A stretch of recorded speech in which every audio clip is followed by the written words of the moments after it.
திருச்செந்தூர் கோயில் கட்டுமானத்தில் இருக்கும் 3 முக்கிய மர்மங்கள். உங்களுக்கு முருகனை பிடிக்கும்னா ஓம் முருகன்னு கமெண்ட் பண்ணிடுங்க. முதல்ல இந்த கோயிலுக்கு அடித்தளமே கிடையாதான். இந்த இடத்துல ஆராய்ச்சியாளர்கள் ரிசர்ச் பண்ணும்போது மண்ணை தோண்டியிருக்காங்க. கோயில் முழுக்க தோண்டி பார்த்துருக்காங்க. அடியில் எதுவுமே கிடையாது. வெறும் கடல் தண்ணி தான் வந்துகிட்டே இருந்திருக்கு. கொஞ்சம் தூரத்துக்கு அப்புறமே கடல் தண்ணி உள்ளே வந்திருக்கு. ஆமாம், இந்த கோயில் முழுக்க தண்ணியில் மிதந்துட்டு இருக்கான். வெறும் மணல் மட்டும்தான் இவ்வளோ பெரிய கோயிலையே தாங்கி அந்த தண்ணியில் மிதக்க வச்சிருக்கு. ரெண்டாவது, இந்த உலகத்திலேயே கடலுக்கு ரொம்பவே பக்கத்தில் இருக்க ஒரே கோயில் இந்த கோயில் தான். ஆனால் ஒரு தடவை கூட கடல் அலைகள் இந்த கோயில் மேலே பட்டதே கிடையாது. இது 50 வருஷம் 100 வருஷம் கிடையாது, கிட்டத்தட்ட 2000 வருஷமா ஒரு தடவை கூட கடல் அலைகள் இந்த முருகன் கோயில் மேலே பட்டதே கிடையாது. இவ்வளோ பக்கத்தில் இருந்தோம்.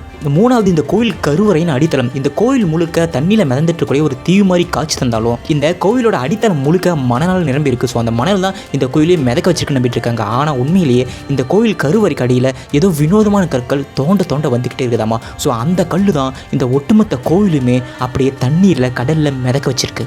ஆராய்ச்சியாளர்கள் கருவறையில் இருக்கிற அந்த இடத்த தோண்டும் பொழுது தோண்ட வினோதமான ஏதோ ஒரு கற்கள் கிடைச்சிக்கிட்டே இருந்தாமா. அவங்க ரொம்ப நேரம் தோண்டி அது ரொம்ப நேரம் போய்கிட்டே இருந்தாமா. அதனால தான் இந்த ஒட்டுமொத்த கோவிலையும் இந்த ஒரு சின்ன கருவறையில் இருக்க அந்த அடித்தள கல் தான் மிதக்க வச்சிருக்கான்.